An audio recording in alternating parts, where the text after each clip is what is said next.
Kia ora and welcome to the Niggly Nishcast. I'm the Diggity Doodah, Doc the Papatoe Panther, Mr. Slippers, and we are here to talk through rugby league matters. And we've got a special guest, the Wobbly Wildcard has chosen to join us as we are going to roll through a conversation. It's going to be more of a broad, overarching conversation about our feelings around the New Zealand Warriors, and the Wildcard also supports the Dragons, who I just saw 0-5 in their last 5 games, and they joined the Newcastle Knights as being the only team in the NRL who have lost all of their last 5 games. So we just talk through Warriors, and I think a lot of the different ideas are going to cross over from the Warriors to the Dragons and, to be honest, all the other shit teams in the NRL. Support us on Patreon. We have released a Patreon-only podcast that we're going to do every 2 weeks or so. So that's up on the Patreon page. We're going to share it around for everyone else as well to kind of get them involved. Otherwise, like, subscribe, rate, and review, and just support us as we embark on this journey of just offering up a couple of insights, a couple of opinions as Kiwi sports fans. Wildcard, how you been? Oh, well, I mean, if we're talking about rugby league, they're not too great, to be honest. Probably in the same boat there, the two of us on that matter. I would also just like to point out quietly that the Gold Coast Titans have actually lost 6 in a row, so there's not alone the Dragons and the Knights. I believe next week, let me just check this to be sure, but next week the St. George Dragons host the Gold Coast Titans, so as the saying goes, something's got to give. Yeah, and the Titans are pretty mediocre. They had, 50-odd put on them yesterday by the Roosters, so yeah. Yeah, but that was the weird thing about the weekend was I think I wrote that it was 5 of the 8 games were decided by more than 20 points. So it's like, on the one hand, it definitely wasn't good for those 5 teams. I think all these teams were bottom 8 teams as well. So it was the Broncos, Knights, Warriors, Cowboys, and the Titans who had more than 20 points put on them. Say for the Warriors, for example, yeah, they got smoked and they were reasonably shit. But it's nothing different to what happened to the other bottom 8 teams. And it's just an interesting round, whereas like you could look at all of those 5 teams who lost by more than 20 points and not be like too concerned about it because of what happened to the other bottom 8 teams. It just more shows the disparity between the best teams in the NRL at the moment and those who are struggling in the bottom 8, as opposed to like the Knights being specifically shit, or the Broncos being shit, or the Titans being shit. Like, it just feels like it's that time of the season where the best teams are firing up and the bottom 8 teams are showing up as bottom 8 teams. Well, it's post-Origin period, isn't it? So this is normally about when all that starts, and teams, the good teams start eyeing up, getting all their best guys back integrated, fit and ready, eyeing up the playoffs coming. Well, what have we got? 5 or 6 more games, 7 games or something each team. So it's not too far off, I guess. I guess that also on the same note, it's probably time for both the Warriors and definitely the Dragons to give up on top 8. Is that too soon on the Warriors count there, you reckon? Well, it's all possible, like, mathematically, but yeah, they're only 3 points out, to be fair, but yeah. Yeah, so it's definitely possible. It's more the vibe and what you see as the upside of those teams. Like, for a while now, I've just been confused about the Warriors. I remember about a month ago going through the whole discussion about how the Warriors just don't have a style of play. They don't have an identity.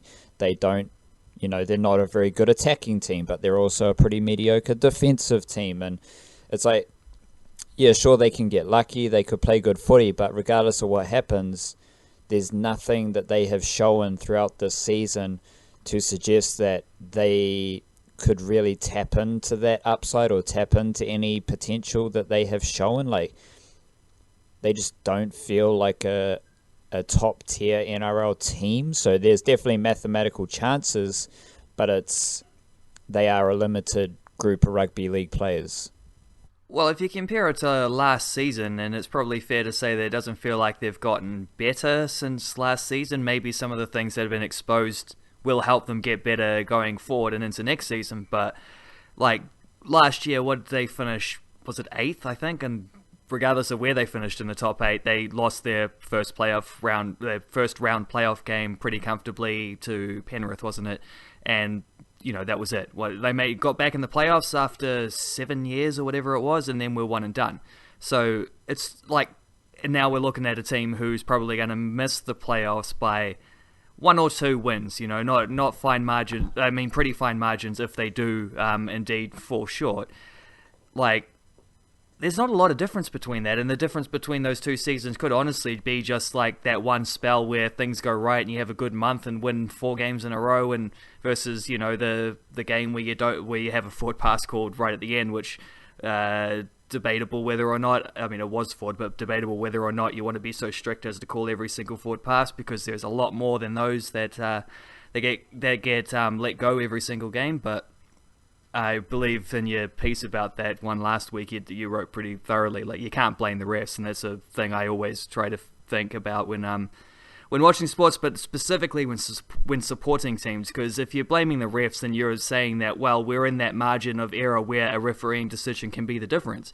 And if that is the difference, again, like, these are fine margins, but a better team, like, for example, the Storm, the Roosters, even the Raiders at the moment playing pretty bloody excellently. Like, these teams and these top teams that we saw last weekend just winning games by big points, they don't leave it up to fine margins. They're better than that. They remove that sort of no man's land in between where it's like the little things can go against you. But I don't know that there's a massive difference between this Warriors team now and the one last season, which it's probably a little bit of an indictment, really, because you want to be improving year on end, but they also lost Sean Johnson, and that's probably the main thing that people would point at once it comes to the end of the year to see what has changed, what is new, what is different, what went wrong. But yeah, I don't know. I don't know that Sean Johnson actually made them a better team. I just think he had the ability to plaster over some cracks that now are a little more exposed, because sometimes this team just does look like a team that just doesn't have a lot of creativity, and it's all good to have a good defense, but then all of a sudden, if you're relying on that defense week in, week out, I know this as a Dragons fan, I've had this for like 5 or 6 years now, where they've been a much better defensive team than attacking team, and if you're relying on the team to be defensively excellent every week, that's bloody hard to do, and you're going to have weeks where you, for example, miss 58 tackles in a game, and if that happens, then suddenly you don't even have a chance. And yeah, I don't know, it's not a pretty watch. I'll be honest, I've struggled to stay enthused, and I watch the Warriors most weeks, but I've struggled to stay enthused about them recently in the last sort of month or so. But then again, I'm saying the same things about the Dragons, because even my own team I haven't been able to watch every single minute of. I've had to turn off in the second half a couple times. It's I don't know, rough times, aren't they? Rough times. Yeah, and it's interesting your idea about comparing this year's team to last year's team, and I think last year's team was better. They had a better defensive system, or they were better at executing their defensive plans. Like, sure, it wasn't a perfect season by any stretch of the imagination, but it felt better defensively. And then you bring up Sean Johnson. Sean Johnson played on the right edge last year, and he did so with Tohu Harris. And this year, Blake Green is kind of playing as a typical halfback. If anything, Blake Green leans to the right edge, and Cody Nikorima is on the left edge. And so you've taken away a key attacking weapon on the right edge. Like, it used to just be like set up for a shift to the right edge, and Sean Johnson, his running game would be very dangerous out wider. And they've kind of taken the approach of putting Roger Tuivasa-Sheck out on that right edge, which it doesn't feel like it comes naturally. Like, I think Cody Nikorima, Blake Green, and Roger Tuivasa-Sheck they are the main culprits in a mediocre attack. And they're all good rugby league players, but it just feels like the mix and the style of footy they're playing doesn't really suit. Like, sure, Roger Tuivasa-Sheck can learn how to be basically a half, but then you look at what are the best teams doing. Jerome Hughes goes side to side. He floats in the middle. Tom Trebojevic, always around the ruck. James Tedesco, always around the ruck, sniffing up in support. Shans Nickel-Klokstad, he's just everywhere. He's just energy. He's just following the footy. And I had a stat. I'll just pull it up here. It's a bit of a weird one because I don't actually know what the stat means.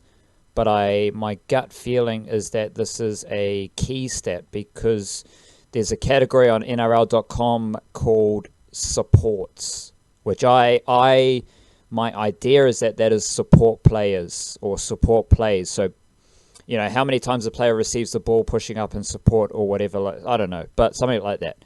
The Warriors are 15th.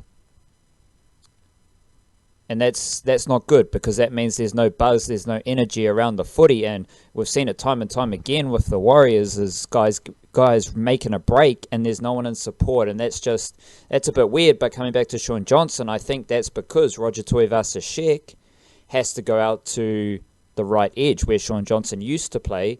And that has made the Warriors worse.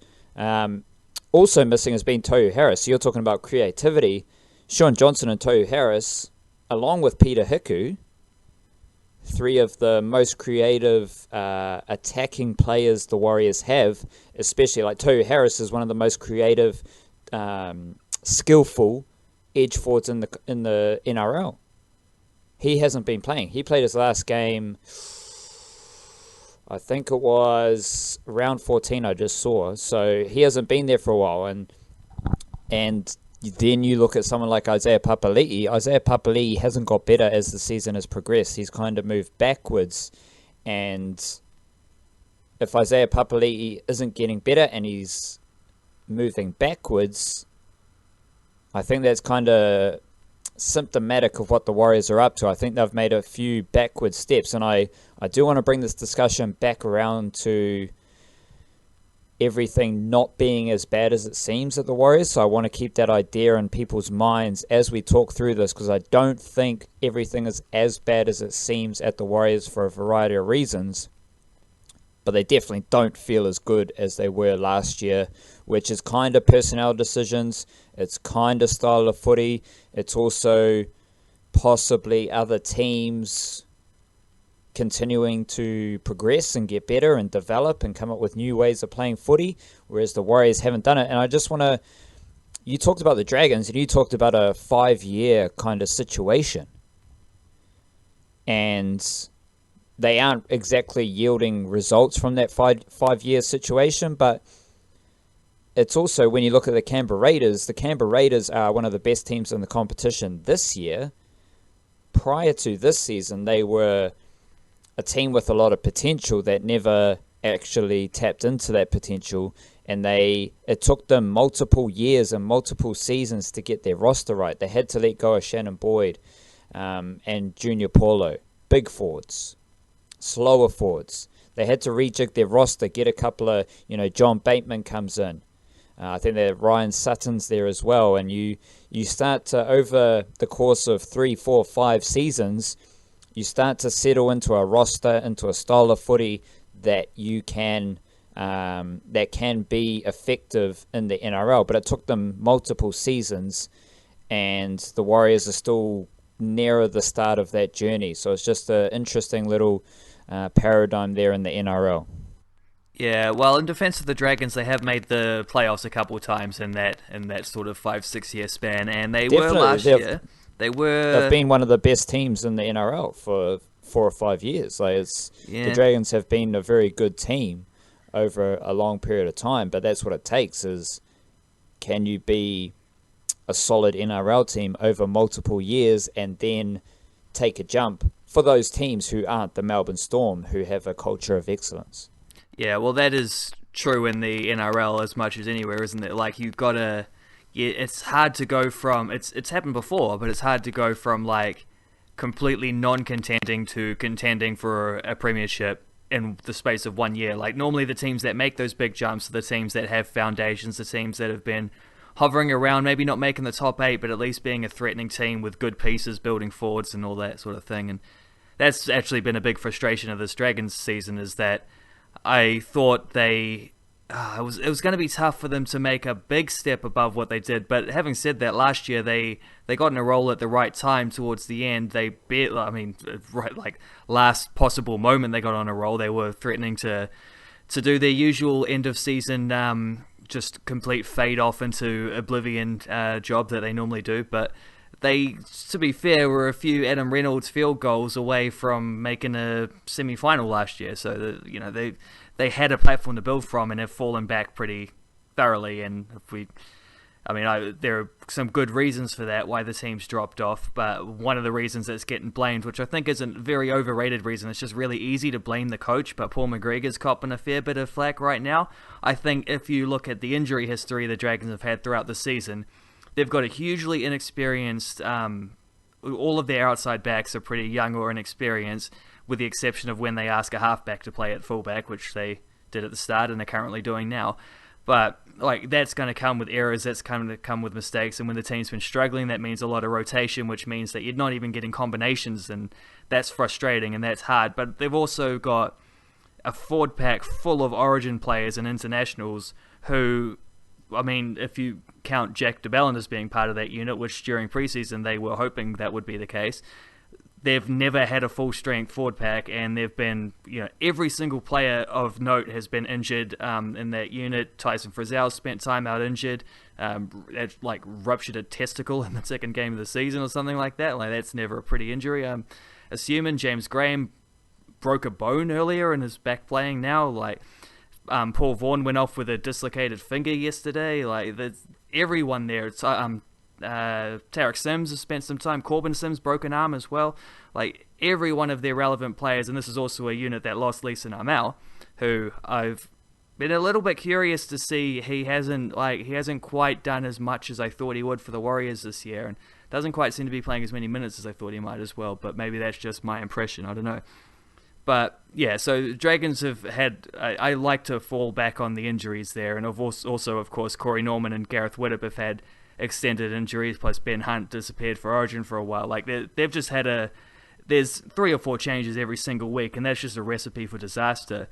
With the Warriors, I wonder, it's got to that point now where I think Stephen Kearney's seeing a fair bit of pressure from, for the way he's done his job. You mentioned some selection issues during the season. You mentioned some players who haven't not just taken a step forward, but some players who've actively sort of taken a step back as the season goes on, but also compared to last season. I'm curious how much pressure you think Stephen Kearney is under. I don't think it's lose your job kind of pressure, but it seems to me like we're at the point now where it's kick the towel as much as you want, but you've got to be copping some blame for this, because guys, these are coaching issues, aren't they? When players don't improve, when players look like combinations aren't quite getting there, you can blame players, and to an extent, it's everyone's problem on a holistic level. But coaching is supposed to oversee these things, and if that's not happening, it's a bit confusing. It also seems part 2 of this question also seems like. Maybe this is just my impression, but it seems like a pretty firm impression based on all the Warriors I've seen this season. It's Blake Green hasn't been half the player he was last season. His kicking game doesn't seem to be great. It never was fantastic, but I've seen a couple games where it's been particularly bad, and he just doesn't seem to be a factor in the way that he was before. So, that's your one of your senior players on the field and your senior playmaker and your coach, 2 absolute leaders in the team unit who don't you might disagree with this, but don't seem to be doing as much as they could for team success. Yeah, and it's a very interesting conversation, because I wrote in my post this morning about when David Kidwell was selected as Kiwis coach, and it was all about how passionate David Kidwell was. He's a hearty Kiwi. He's going to instill the utmost passion and Kiwi values in the Kiwis, and then the Kiwis had a terrible World Cup, and nothing of what they did reflected what we were being sold about David Kidwell. And Stephen Kearney is all of that, except with a immense pedigree as an assistant coach, and even better pedigree than David Kidwell as a rugby league player and a hearty Kiwi. But Stephen Kearney can't get this group of rugby league players performing or playing with enough intensity, effort, desire, attitude as is required. So that's the one side of the coin. The other side of the coin, as you said, is selection and getting players better. So what the first side of the coin was effort, it's attitude, it's all that stuff, which might be there, but it doesn't look to be there when you consider how the Warriors are going at the moment and their season overall. And then the selections and skill things. I like Stephen Kearney. I think he has to stay as the coach, and I think the Warriors just need the same coach for at least 4 seasons, maybe 5, and just get into this flow of having the same person there, because nothing's going to change at the Warriors if they keep chopping and changing the coaches. So I think Stephen Kearney needs to stay as the coach, but that's not to say that I think Stephen Kearney is an excellent coach or a good coach, because a lot of his decisions are very, very strange. Like, Lachlan Burr is a good player, but he's being instilled with a whole lot of faith and a whole lot of game time that I don't think is completely warranted. And then you've got the fact that guys like Chris Sate, Lingi Sao, Levaha Pulu, he's might have played 1 or 2 games this season. So these dudes in reserve grade aren't getting a decent shot. Chris Sate and Lingi Sao have been given opportunities, and sure, they might have made mistakes in the NRL, but then they're just like kicked to the curb and never cited again, while other players, guys like Isaiah Papali'i, they get a free ride. They just selected every single week. Lachlan Burr's the same. Lisanā Mau and Bunty Afoa are pretty damn good. I like Ignatius Parsi as well, but it just feels like they're just the bit of spice, the bit of X factor and mongrel and size and just something different isn't in the team, but I feel like it's there in the Warriors squad. But Stephen Kearney doesn't want to use it for whatever reason. And you mentioned Blake Green. I think Blake Green is, he's probably not playing the best footy that he would like to play, but it's not like his forward pack dominates their opposition every single week. Like, the Raiders just steamrolled the Warriors. So how is Blake Green supposed to do his job effectively as the conductor when his forward pack is being dominated most weeks? Like, the Warriors forward pack is dominated most weeks, and it's just a strange mix of players that Stephen Kearney has chosen. And yeah, I find, and it's not so much even the selection, it's how these players are used off the bench. Like, guys are coming on for 5 minutes, they're coming on for 10 minutes. It's like, I think of the Black Caps when I think about Stephen Kearney, and we go back to the discussion about preparing players for success. You're making life very difficult for that player coming off the bench if you're going to use them sporadically for 10 minutes here and there.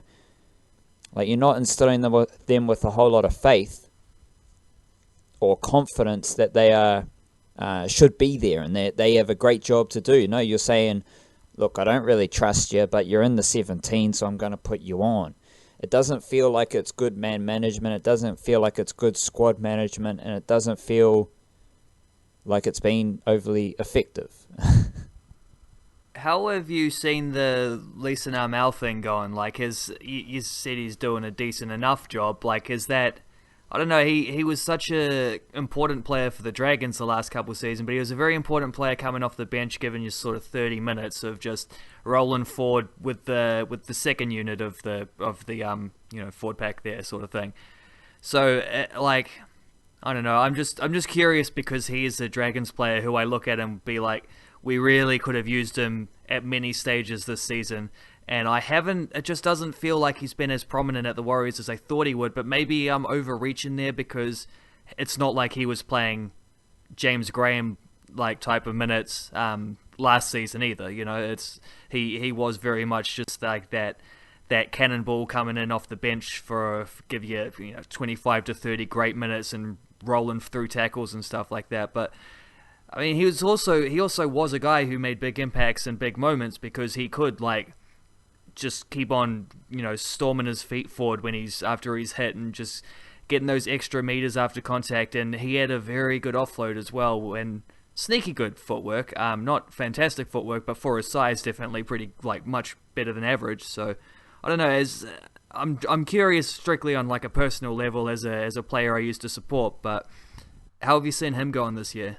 I would say he's been the best forward for the Warriors. Oh, there we go. And that kind of sums up the difference, because last year Leeson Armel was very effective as part of a very good forward pack. Like you mentioned, the State of Origin players in that Dragons forward pack, and you bring in guys like Corbin Sims or whatever this season, but Leeson Armel wasn't the best forward. He was a very good forward among very good forwards. So it simplified his role and what he had to do and how effective he could be, because if you're Leeson Armel and you're taking a run after Tyson Frizzell has a run, after Paul Vaughan has a run, after Cameron McInnes has a scoot because everything's flowing and he can scoot out a dummy half, that's when Leeson Armel is going to be next level effective. At the Warriors, Leeson Armel's the best forward among okay forwards. So I think he's still effective. Like, he averages 46. These stats are per Fox Sports, and there is a little bit of a difference between NRL.com and Fox Sports stats, but Leeson Armel averages 46 minutes a game, which is pretty damn impressive as a starting middle forward. Leeson Armel isn't putting up Jesse Bromwich numbers. He's not putting up Whiteair Hargraves numbers. He's not that caliber of forward, but he is averaging 11.5 runs, 103 run meters. So, that's high nines in terms of meters per run, which is pretty damn good. He averages 1.5 tackle busts a game, almost an offload a game, and he's also very disciplined in terms of he misses 0.4 missed tackles a game. He averages 0.3 errors per game, which is barely one, every couple of games, and then he doesn't concede penalties. So compared to the other Warriors, Leeson Armel is a efficient, disciplined middle forward. Like, he averages 26 tackles and he doesn't miss tackles. And when you're also averaging high nines in terms of meters per run, that's fantastic. That's good. But he's doing so amongst a forward pack that isn't good as good as the Dragons. I don't know what Leeson Armel is like. I don't know the comparison season to season stats wise, but I feel like apart from the minutes and the production based on those minutes, it's fairly similar. But the thing is, Leeson Armel's doing it in a forward pack that isn't as good as the Dragons forward pack was last year. Yeah, looking at the League Live app, which isn't quite the same, what would you call it? Not quite the same numbers exactly as you had there, because, like you say, every different bugger out there has got a different view of what a meter, what a tackle will count for. But it looks pretty similar between last season and this season. I think he was about on average a one run fewer last year, but a couple more meters, which is probably consistent with what you're saying about playing for a forward pack that was getting a little more of a roll on. So yeah, it's all these numbers are all pretty much exactly the same. Slightly more penalties conceded last year, but that's sort of one of those incidental type things. But I would assume a few less minutes. I don't have that one here, but yeah, listening to you describe that and the differences between what he was working with last year and what he's working with this year, I sort of get the feeling that if you combined the Warriors backline with the Dragons forward pack and maybe mix and match the halves a little bit. Because I'm pretty loyal to my three halves at the moment. So, but you'd probably have a pretty bloody good team there if you could mix the two there together. You could. I've got an interesting idea I'm working through here, and I just want to get your thoughts on a wildcard before I throw another little Dragons thought at you. Roger Tuivasa-Sheck. I'm just going to pull up his game log over the last few games because he has been racking up big numbers. Big numbers from Tuivasa-Sheck.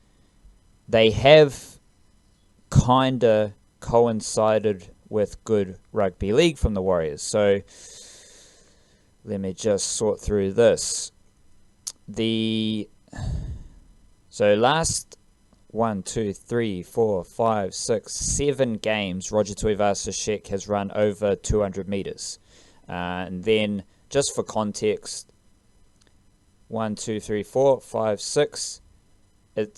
You have to go 7 games before that to the next time that Roger Tuivasa-Sheck ran over 200 meters. So to start the season, he had 200 meters, less than 200 meters, 200 meters, less than 200 meters, 200 meters, and then less than 200 meters for the next 6 weeks, and then over 200 meters for the last 7 weeks. That has coincided with good rugby league from the Warriors. They played a bunch of bottom 8 teams, and they had a win versus the Titans, lost to the Panthers, win over the Knights, draw with the Broncos, win over the Sharks, then 2 losses. So not the strongest run, and all those games were tight games. So it's not like the Warriors romped to victories in those games, but it's also not like the Warriors were smoked in those games.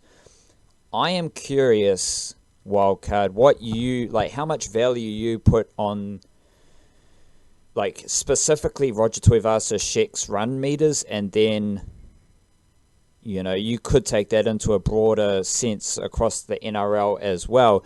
You're not going to find a bigger Roger Tuivasa-Sheck fan than myself. However, I am also cautious in celebrating his run meters.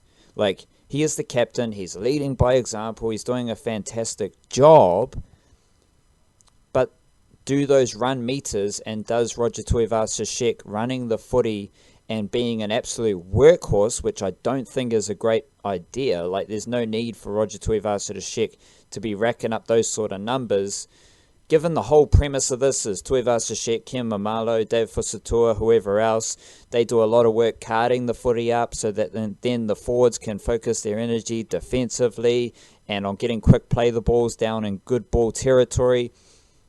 None of that applies because the Warriors are pretty shit defensively and they are also shit attack. So that idea of easing the workload on the forwards to be more effective, it's not working. So I just want your thoughts on the correlation between Tuivasa-Sheck's run meters and Warriors' success, because yes, they have won a bunch of games during Tuivasa-Sheck's streak of 200 plus meter run games, but it's not as though they are playing amazing footy, and it's a weird little situation where I am not convinced. To me, it feels like empty stats kind of wildcard. That's what I'm trying to say. Yeah, it might be one of those situations where the stats and the actual, the flow of the game don't necessarily correlate 100%, which probably happens more often than people, give it credit for. But, yeah, the impression I've had from watching without knowing specifically of that trend is a few times over the last month or two, it has definitely felt like Roger Tuivasa-Sheck was trying to go above and beyond in order to give his team it's sort of taken it on his shoulders to be the guy who has to do something because no one else is going to do it. And I think that it has had it's coincided with him getting a big old streak of run meters in a row. The run meters don't necessarily tell the whole picture as well, because it's how you get those meters often too that has such an effect on Are you getting a bunch of these on the first tackle of the set, the last tackle of the set? Which half are you in? What time of the game?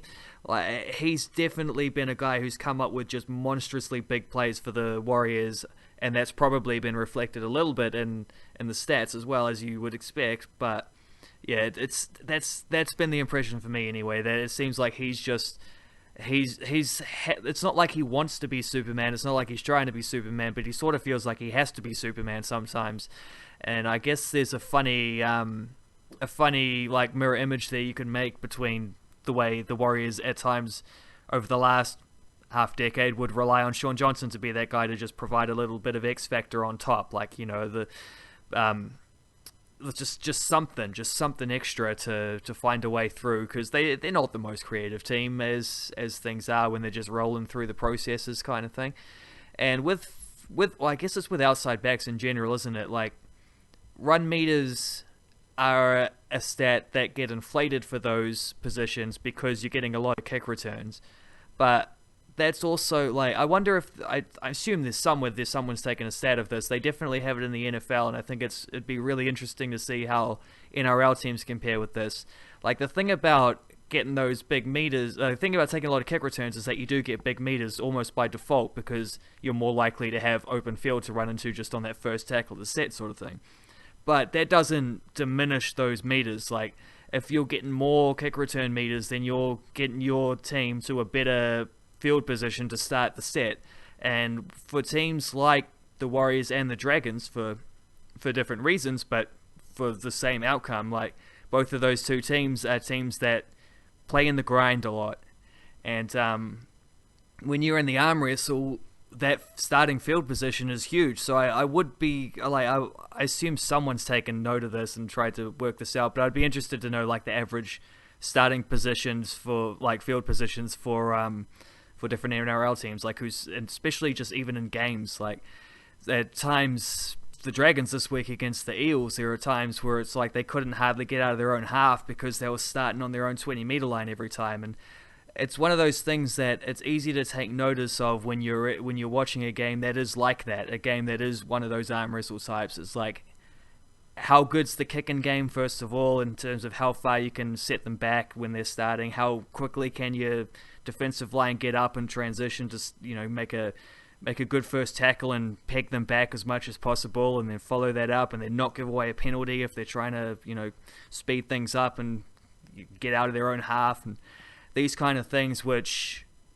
maybe, they show up on the stats, but it's not like they're tries. It's not like they're the major moments that you see on the highlight reels, but that's that, like, attritional kind of rugby league which pays off. And Roger Tuivasa-Sheck is just one of the best in the business. Absolutely no arguments necessary about it, like, return it, like, just starting a set off well by catching the ball, no errors there, running it up, getting those extra 5 meters just by being quick, just by playing the angles, and then poking his head through the line so you can get a quick play the ball sort of thing. Exactly what I don't think the Dragons have much of at the moment at all. Matt Duffy's great at running the ball back, but then he gets hit and monstered in the tackle because he's about 5 feet tall, so he gets folded backwards, and then suddenly the Dragons forwards are running onto an on-rushing defensive line. So it's funny how that sort of has sort of gone between those two teams, because that is actually, you bring that up, but that's actually an aspect of the Dragons game which has been so frustrating throughout this whole season, because they just haven't been able to do that with rookie outside backs basically across the board. And it's an underrated factor for sure in terms of how a team is going in each game, is just like how well they can start their sets, because if you start poorly, you're playing catch up for the rest of the way, aren't you? Yeah, definitely. And yeah, the thing about Tuivasa-Sheck is he's always going to sidestep someone in that defensive line. But I'm just checking out his kick return meters here. So he had 203 running meters against the Raiders, and he had 14 kick return meters. Against the Eels, he had 268 running meters and 69 kick return meters. And it's up and down in terms of kick return meters, so it's just an interesting one. I'd just like to see. I think that's a case of teams at this point, like reigning Dally M medalist. It's what they used to do with Billy Slater. You just don't kick to him. Like, some teams are coming in specifically against the Warriors saying, well, let's just make sure if we're going to let someone beat us, don't let it be him. Like, let someone else do it. And that's pretty nice for the Warriors, because if you're kicking away from Roger Tuivasa-Sheck, you're probably kicking to Kim Amalo half the time, and he's a pretty good player himself.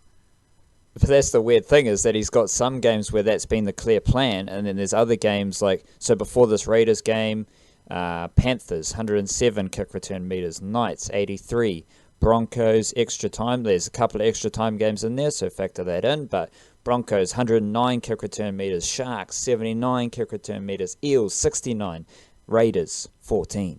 It's just a weird, flow.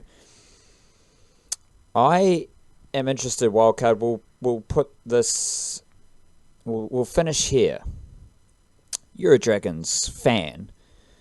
I was watching the Dragons yesterday, and I was just like, yeah, sure, there's been a lot of noise around the Jack de Belin situation, and that's kind of been used as some level of excuse, I believe. Rightly, wrongly. Yeah, well, if you take a state of origin player out of your team for an entire season, it's going to be an issue. Yeah, well, it's more the drama. Like, there's a lot of talk around The how distraction of it. Yeah. Yeah, well, there was a lot of lack of clarity for a long time there as well, which I don't think helped anyone in the situation. Like, they should have, if they're going to ban him, straight up ban him out as it stands. But, yeah, complicated issue. Correct. Gareth Widdop. He was and has been one of the Dragons' best, and then suddenly he wants to leave the Dragons. And I was watching the Dragons kind of fumble, like, every time they went down the Eels yesterday, Sunday, they just fucked it up, pretty much. Accurate. It was a weird old, yeah. It was just a borderline Warriors. Like, anytime you go down good ball, fuck it up. I'm just wondering, like, ever since then, it's been downhill. And it's just like, why does Gareth Widdop, who has invested so much time and effort, he's been the guy at the Dragons. He's been the dude who has had to carry the Dragons through this time. And then he wants to leave. How do you, like, what kind of weight do you put on Gareth Widdop deciding to leave kind of randomly in the Dragons' hole that they have found themselves in? Yeah, it's a difficult one to answer because if this had happened a year ago, it would have been the worst thing that could possibly happen because he's been the Dragons, not just one of their best, he's been their best player for 2 or 3 years. He was absolutely outstanding last year. Like, I think he was top 5 Dally M. If he wasn't, he should have been. Like, he's just been incredible. Not just his playmaking as well, but his kicking off the tee is superb, and he's slotted straight back in, nailing them from the sidelines in the last 2 weeks as well. Having said that, he's been incredibly rusty in other aspects of his game, which you expect for a guy who's missed almost the entire season. But when it was announced that he was getting to I agree, it was pretty weird. Like, I understand with foreign players in a league like this, it's always going to be a factor. The Warriors have exploited this many times for their own good, as recruiting New Zealanders to come back to New Zealand. With Gareth Widdop, though, it was a little strange because, okay, homesick for England, understandable. Like, personal circumstances are always going to have a factor on how you play as well. And it's just like, for a guy who's been as good for this team as long as he has, they're always going to give him the benefit of the doubt there. And okay, if you want to leave, we'll work something out. But it was weird because he's been in Australia since he was like 16 or 17 or something like that. It seems a bit weird and he's got a family there, and it just seems a bit weird that he's homesick now. I don't know, but you can't speculate about people's personal situations because you never know. Like, you just don't know what they're going through or whatever, or what might be going on back in England for his family or any of those things. But at the time that it was announced, it was after the Dragons had recruited Corey Norman, who's probably been their best player this season. So there was a really obvious replacement for him already in place when he decided this. And I think Gareth Widdop, being a bit of a champion himself, probably that might have played a bit of a factor in his, like, I don't think he would have forced the issue if there wasn't a two long-term and Origin standard, Origin representative, halves already in place at the club. As to how much of an effect it's had this season, I don't think it's up there with the de Belin thing, but it's got to be a factor. Not so much just that he's leaving, but I think the fact he missed so much of the season with injury was a big problem. You take your best player out of the team anyway, it's going to be an issue. And as time went by, you saw Norman and Hunt getting better, and Corey Norman in particular has had a big influence on winning, several of the games that the Dragons have been able to win. But it's not like, it's tricky because you're changing the team. You're asking other guys that's got to fit in with those halves as well, and you've got all these young fellas around them in the outside back roles. And I think there's a lot of things it's been a little bit of a perfect storm in a number of ways for the Dragons. And I can't remember an NRL season with as many crucial injuries as this, but. Yeah, I don't know if Gareth Widdop's deciding to leave. It's obviously a blow. I don't know if it's up there in sort of like the top 3 to 5 bad things that have happened this season that have ruined things for the Dragons, because that's a long list, and he's he's on that list. But I don't know if, I think his injury has been more of a, just the fact of not having him available has been more of a factor. But it's also, I guess, been an example of how to get used to the fact he won't be there next season. So maybe in the long run it'll help. I don't know, but yeah, there's lots of problems there. It's hard to pinpoint one or two. Yeah, I just found it strange. Like, on the one side of me is kind of suggesting it a grand conspiracy or grand like shenanigans, but part of me just finds it weird, just weird. I'm gonna do a bit of a, not a rant, just a little monologue here, Wildcard, and then I'll throw it over to you for any last thoughts, and we'll wrap it up there. Because I have said that I don't think things are as bad at the Warriors as they seem. Part of that has to do with the time frame we are working in. It's going to take years to set things in place, but below the NRL team, like, results aren't amazing in reserve grade and jersey flag, but the level of talent that the Warriors are recruiting at those lower levels is very good. And they're also in a bit of a transition period, because jersey flag will stop at the end of this season, and then, so that's under 20s, and then the Warriors will start SG Ball, which is under 18, and they play like a 6 to 8 week block prior to the NRL season, or just at the start of the NRL season. So that's going to be a transition period.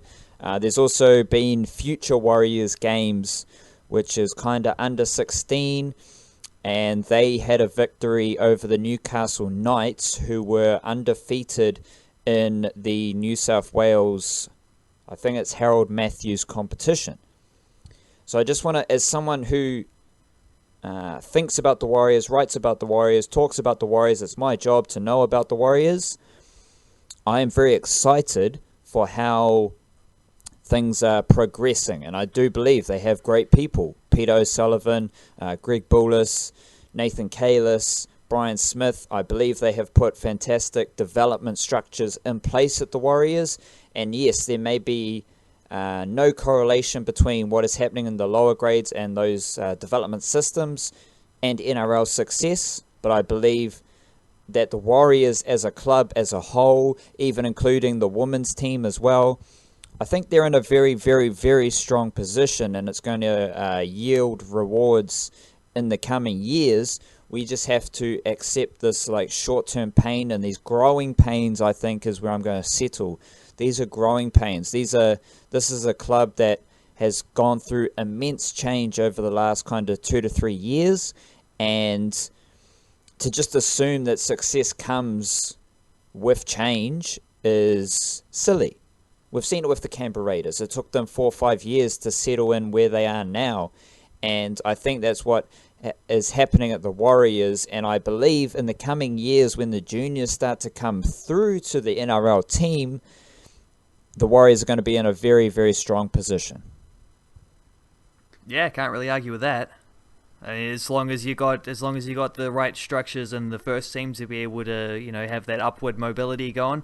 Because I've watched a lot of young players come in for the Dragons this year, specifically wingers and the odd fullback who haven't quite looked to 100% ready to where they need to be. But that's more of a problem with the first team having to fill spots rather than with the structures. The fact that if you've got an academy that's producing good players and recruiting good players and bringing good players through, if you've got that like pipeline of production there, you're always going to have the most important aspect of any sports club, which is talent.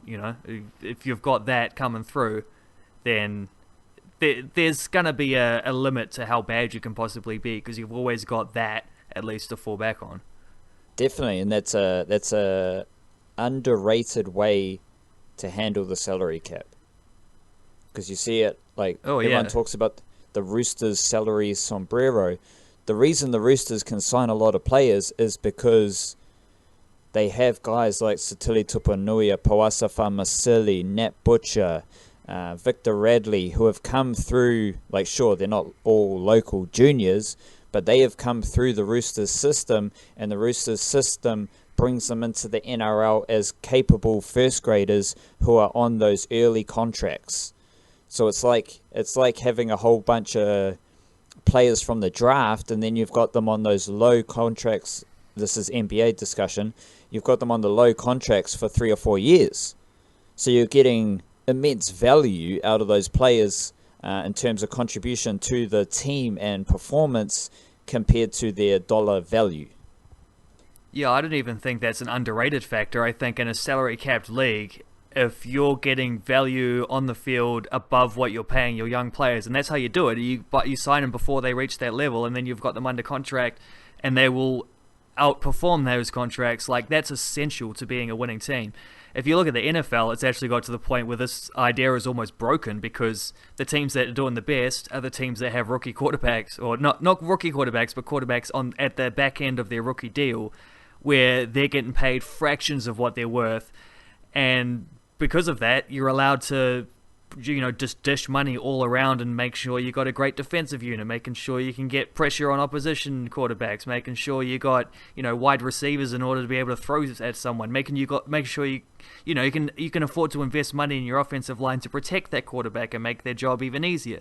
So it's like, you think about, I think the best example in recent times of this is Russell Wilson when he won his Super Bowl. He was still on his rookie scale deal then, and just think about how much, like, the Legion of Boom and how much talent that Seattle Seahawks team had back then. So I don't know if you can tell, but NFL season's coming up around the block soon, and I'm starting to refigure my brain to try think more about it, because it's a weird season, which is like almost 6 months on, 6 months off, and when it's off, I don't even think about it at all. I don't pay attention to the draft. I pay minimal attention to free agency. And then all of a sudden the NFL comes back around, and that's how I like to spend my Mondays once that's all kicked in and happening. And yeah, so I'm trying to refigure my brain at the moment to make room for that one again. I think that's a discussion we'll save for our Patreon podcast. Yeah, because probably. I have issues with the length of the NRL season. There's no need for the NRL season to be 25, 26 games. Like, that's ridiculous. But anyway, we will come back soon enough. Wildcard's probably got a whole lot of flying Kiwis shit to talk about. Sarpreet Singh. There's a goalie who's been doing well. What's his name? Wildcard goalie playing in England or some shit. Oh, Nick Zanev. Yeah, Nick made his debut for AFC Wimbledon in League One. Boom. And we might do a podcast about that or anything else that tickles our taste buds. Otherwise, if you're a rugby league fan, stay tuned. Later in the week, we'll be previewing the rugby league action coming up this weekend. Thank you for listening. Thank you for appreciating the Niche Cache and the Niche Cast. And we'll see you next time, boy.